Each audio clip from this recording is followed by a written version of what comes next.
네, 오늘도 한상희 연구원님과 함께 Q&A 시간 진행해 보도록 하겠습니다. 연구원님, 굉장히 많은 분들이 또 질문을 남겨주셨어요. 네. 그래서 이번 영상도 1부, 2부로 나누어서 진행을 해보도록 할게요. 네, 먼저 모건님께서 이런 질문 주셨습니다.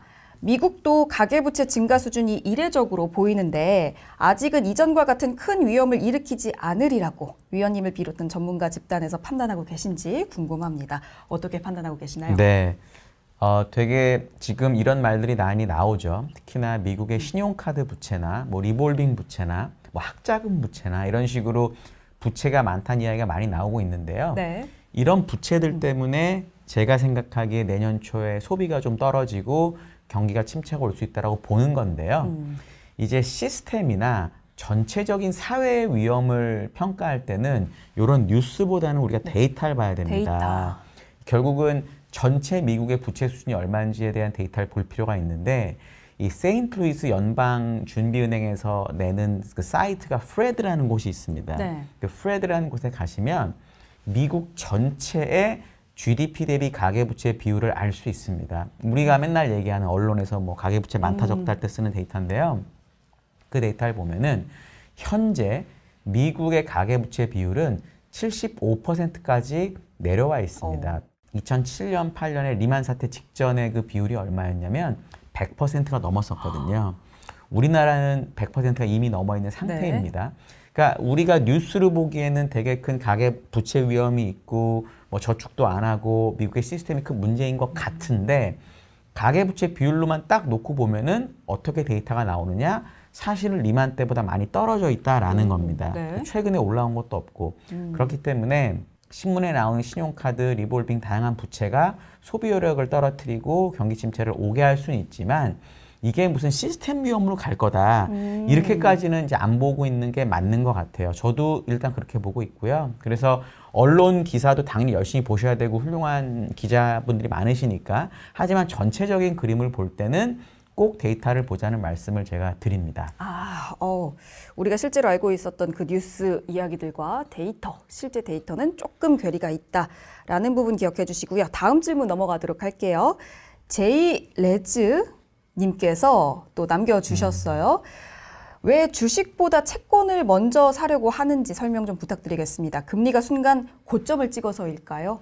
왜, 연구원님, 왜 채권일까요? 네. 이게 제가 이 질문을 보고 제가 언제 이걸 올렸나 봤더니 거진 2달 반 전이더라고요. 그러니까 저희가 이제 Q&A를 좀 더 자주 하면 좋은데 이제 다른 프로그램 하다 보니까 이렇게 한 2달 반에 한 번 하게 되는 건데 이건 뭐 약간 사후 해석일 수밖에 없어요. 이때는 금리가 4%를 넘은 상태였습니다. 네. 그 고점을 4.24%를 미국 10년물이 찍었었고 당시에 제가 그 정도 금리가 고점이라고 생각했던 것은 미국의 기준금리 인상은 4.75% 정도에서 끝나지 않을까라는 기대를 했던 거고 4.75% 정도에서 끝나면 보통 기준금리하고 10년물의 역전 폭이 50 베이시스 포인트 정도 되는 거니까 그럼 4.25% 정도면 고점일 거다라고 봤던 거죠. 그래서 그 당시에는 주식도 상대적으로 강했었나 그랬었기 때문에 오히려 지금은 주식보다는 채권이 수익률이 좋을 수 있을 것 같아요 라고 말씀드린 거고 너무 운이 좋게 이건 뭐 100% 운이라고 그냥 항상 생각하는데 채권 금리가 지금 3.4%까지 빠졌습니다. 네. 4.2%, 3.4%까지 빠졌다는 얘기는 0.8%포인트가 금리가 내린 거잖아요. 네, 그렇죠. 10년물 채권의 우리가 소위 말하는 듀레이션이라고 합니다. 그러니까 그거를 그냥 10년이라고 치면 채권 수익률이 8%가 난 거고요. 만약에 30년물을 사셨으면은 네. 24%가 난 겁니다. 사실 지금부터 그때까지 이미 채권 수익률이 좀 많이 난 상태이고요. 지금 3.4%의 금리는 이제 곧 이제 미국 연방준비시장공개위원회가 있는데 금리가 한 번 더 올라갈 거고 그럼 최종 금리가 4.75일지 5일지 뭐 얼마일지 모르니까 사실 지금 3.4%의 10년물 금리는 좀 낮은 편이긴 해요. 그렇기 때문에 뭐 장기적으로는 경기 침체 반영해서 금리가 계속 떨어지겠지만 단기적으로는 금리가 한번 튈 수도 있는 상황이다. 이렇게 이해하시는 게 좋을 것 같습니다. 좋습니다. 자, 그리고 제2정님께서 질문 남겨주신 거 확인해 볼게요. 모든 상황이 이전과 비교해서 이례적인 듯합니다. 환율만 보더라도 위기인 듯한데 한국뿐 아니라 다른 나라도 환율이 급등하고 있으니 괜찮을 것이다. 라고 보기보다는 모든 나라가 힘드니 더욱 위험한 건 아닐까요? 그렇다면 시스템의 위기도 고려를 해야 하는 것이 아닌지요? 그렇다면 시스템 위기의 징후군은 어디서 찾을 수 있을런지요? 일단 한 3가지 질문이 네. 들어있는 것 같거든요. 네. 하나씩 좀 해결을 해주시죠. 이 질문도 되게 뭐랄까 인사이트가 있는 질문입니다. 왜냐하면 그러니까 우리가 역사적으로 봤을 때 항상 문제가 됐던 건 환율이 급등할 때 문제가 됐습니다. 그쵸, 네. 이 환율 급등이 현상이잖아요. 사실 이 현상이 왜 나타났는지에 대한 원인을 사실 알게 되면은 우리가 항상 환율 급등을 걱정했던 겁니다. 뭐냐면 우리나라에서 외환 보유고가 급격히 빠져나갈 때 IMF 때 전 대학생 때였습니다. 네. IMF 때 우리나라 외환 보유고 없어서 IMF한테 돈을 빌린 거죠. 그래서 IMF 사태라고 말을 하는 거고 2008년 리만이 망했을 때도 우리나라의 외환 보유고가 아주 빠른 시간에 거의 30%가 없어졌습니다. 이번은 외환 보유고가 줄긴 하지만 이게 돈을 빼서 나간 것도 물론 있는데 네. 더 중요한 건 이 외환 보유고라는 게 100% 달러가 아닙니다. 유로, 파운드, 옌 이런 다른 통화들도 있거든요. 이런 다른 통화들이 아까 너무 잘 말씀해 주신 것처럼 같이 약세였기 때문에 다른 통화를 달러로 환산하는 게 떨어진 부분도 있었거든요. 네. 그러니까 이번에는 환율이 많이 오르긴 했지만 우리나라의 위험 신호를 보통 야기해주는 이 외환 보유고가 그렇게 많이 떨어진 게 아니었기 때문에 다른 데 환율 오르는 게 오히려 우리한테는 위기가 아니다라고 제가 판단했던 거고 이것도 이제 2달 반 전 얘기긴 하지만 지금에 와서 보면 어떠냐. 우리나라 원달러 환율이 달러 지수가 떨어진 것보다 더 많이 하락했습니다. 원화의 강세가 네. 달러 약세가 더 컸다라는 거죠. 뭘 이야기하는 거냐면 시장에서는 우리나라의 그 외환 건전성을 다른 나라보다 좋게 봤다는 겁니다. 그러니까 이게 결국은 제가 말씀드렸던 그런 시스템 위기의 징후가 아니라고 봤던 거고요. 3번째 질문이 이제 그럼 위기의 징후를 뭘로 봐야 되느냐? 저는 단연 외환 보유고라고 생각을 합니다. 제가 이제 요때 한창 어떤 얘기를 하고 돌아다녔었냐면 정부에서 원달러 환율이 오른다는 이유로 외환 보유고를 써서 하면 안 된다 이런 얘기를 제가 드렸었는데 제가 이런 얘기를 드린 게 뭐 무슨 의미가 있겠습니까? 저는 일개 애널리스트인데 너무 다행이었던 거는 그 얘기를 하고 저희 뭐 정부에 계신 한국은행에 계신 분들이 비슷한 말씀을 하셨어요.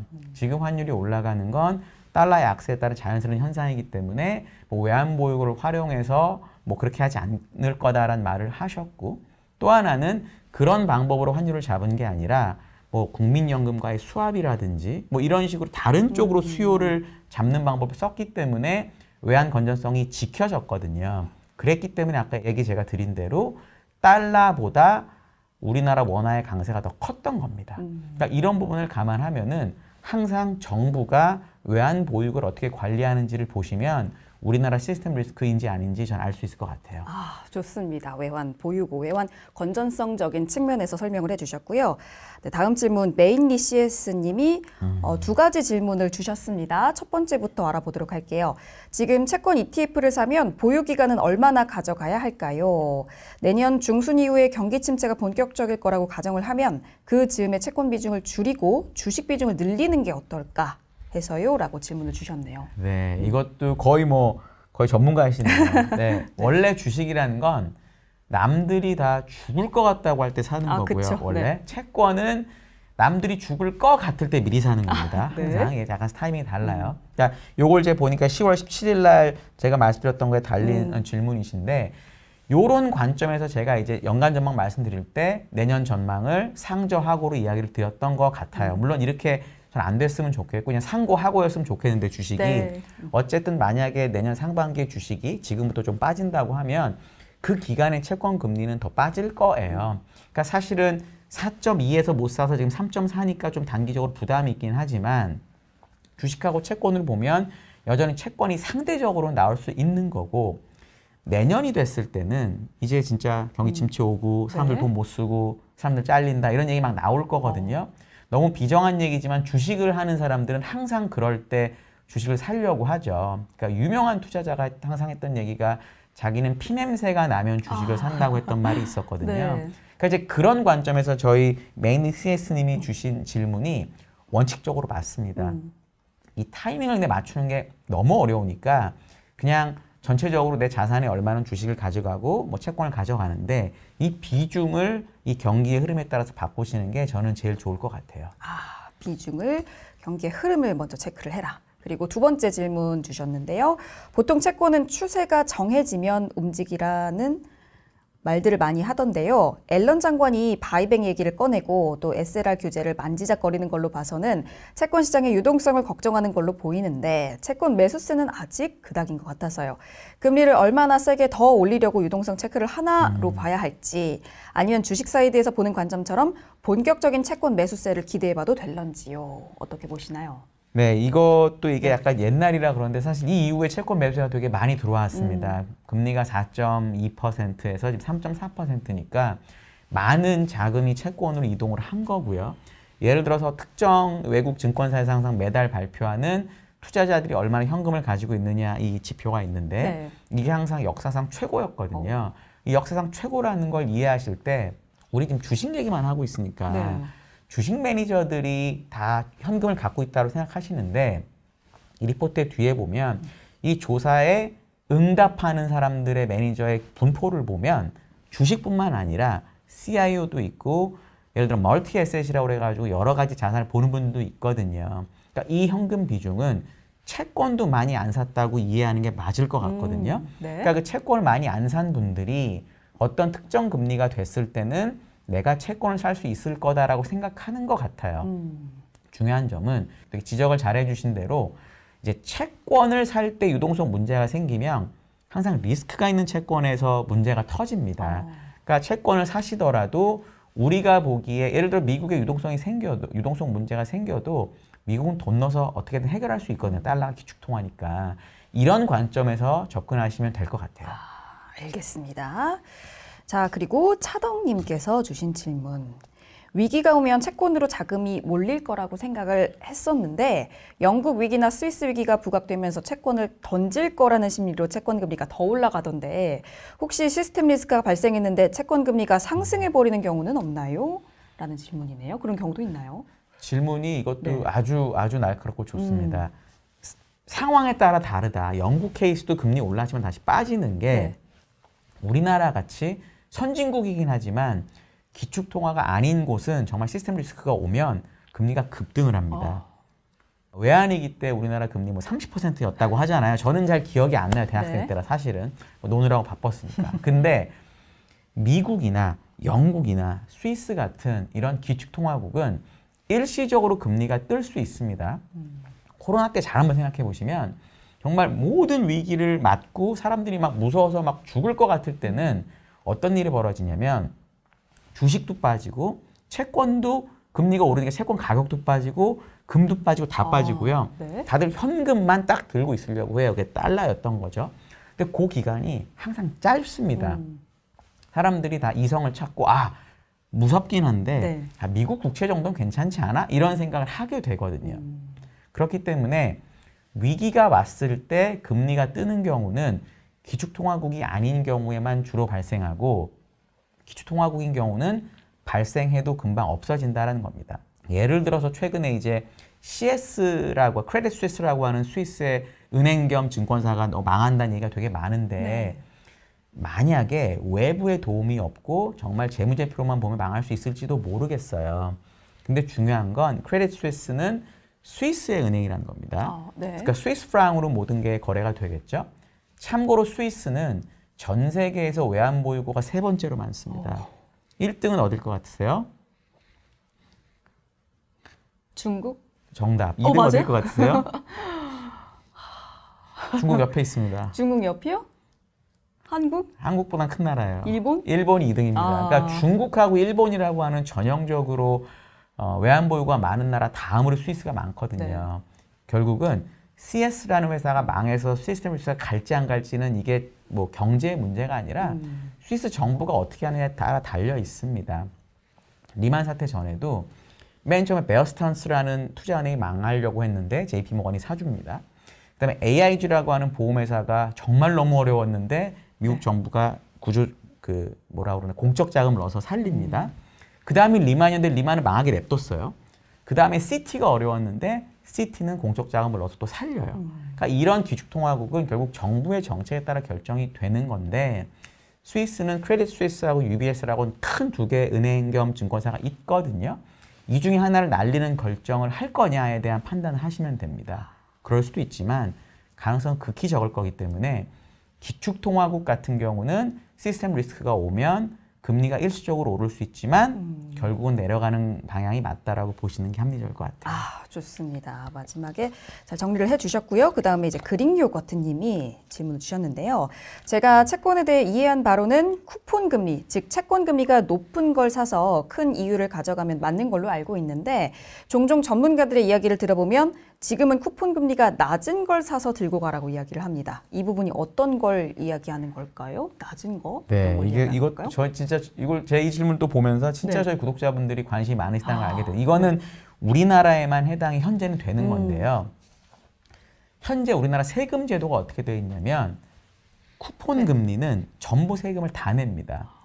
그 원천 징수를 하고 그게 2천만 원을 넘게 되면 종합소득, 금융종합소득 과세까지 되니까 돈을 많이 버시고 많이 이자를 받는 분들은 최대 40몇 %를 내는 거예요. 네. 근데 현재 세금 제도 하에서는 쿠폰 금리가 낮은 거를 사게 되면 현재 금리보다 쿠폰이 낮기 때문에 이 채권이 액면가 아래에 거래가 되게 돼 있습니다. 왜냐하면 쿠폰보다 낮으니까 액면가로 보상을 해줘야 되거든요.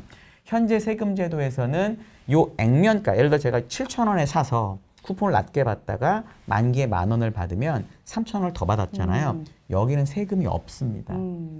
실질적으로 세금이 훨씬 적기 때문에 지금 금리보다 쿠폰 낮은 걸 사서 쿠폰을 조금만 받다가 나중에 만기 때 원금을 받아서 수익을 내면 세금이 없을 거예요 라는 게 아마도 이 전문가들의 권유신 것 같아요. 제가 해석을 맞게 했다면. 그래서 그걸 말씀하시는 거고, 다만 세금은 언제 바뀔지 몰라요. 정부가 언제 어떤 제도로 바꿀지 모르기 때문에 이렇게 투자를 하시는 것도 좋은데 반드시 이 액면가보다 낮은 이 매매 차익에 대한 세금이 없다는 게 언제까지 유지되는지를 확인하시고 이렇게 하시는 게 좋을 것 같습니다. 아, 좋습니다. 그 부분 확인해 주시고요.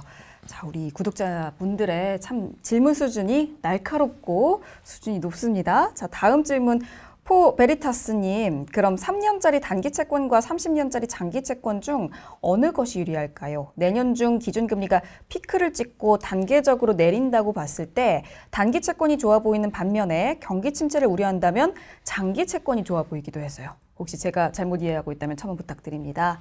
어느 것이 유리할까요? 네, 이거는 이제 사실 금리의 방향성에 내가 베팅을 하는 거냐, 아니면 안정적으로 그냥 일반적으로 우리가 알고 있는 채권의 개념으로 수익률을 내고 싶은 거냐에 따라 다른데, 제가 만약에 은행 예금과 같은 거, 그래서 안정적인 걸 추구하시는 분은 당연히 단기 채권을 하셔야 됩니다. 왜냐하면 단기 채권은 금리의 변동에 따라서 이 소위 말하는 이 마켓 딱 계좌에 찍히는 금액이 별로 변하지가 않습니다.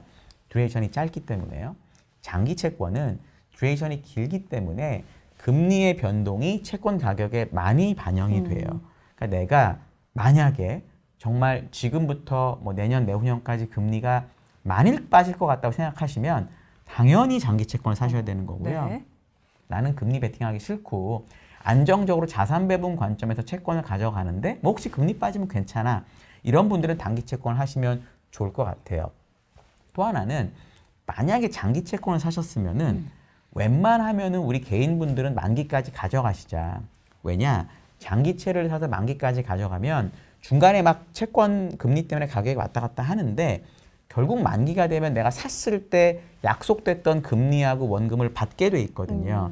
그 발행사만 망하지 않으면. 예를 들면 국채 샀으면 우리나라 안 망하면 받는 거예요. 그렇기 때문에 장기채를 예를 들어 우리나라 국채나 미국채나 정말 안전한 걸 사셨다면은 내가 원했던 그 금리에 샀다면 그냥 웬만하면 만기까지 가져가시는 게 제일 좋고 중간에 금리 많이 빠져서 오르면 파셔도 되고 이렇게 하는 게 좋을 것 같습니다. 아, 좋습니다. 본인이 어느 방향성으로 수익을 내고 싶으신지 확인해 보시고요. 다음 이제 프리몽님. 채권은 고정 이자 수익을 기대할 수 있는데요. 채권 ETF도 가지고만 있어도 이자 수익 기대가 가능한가요?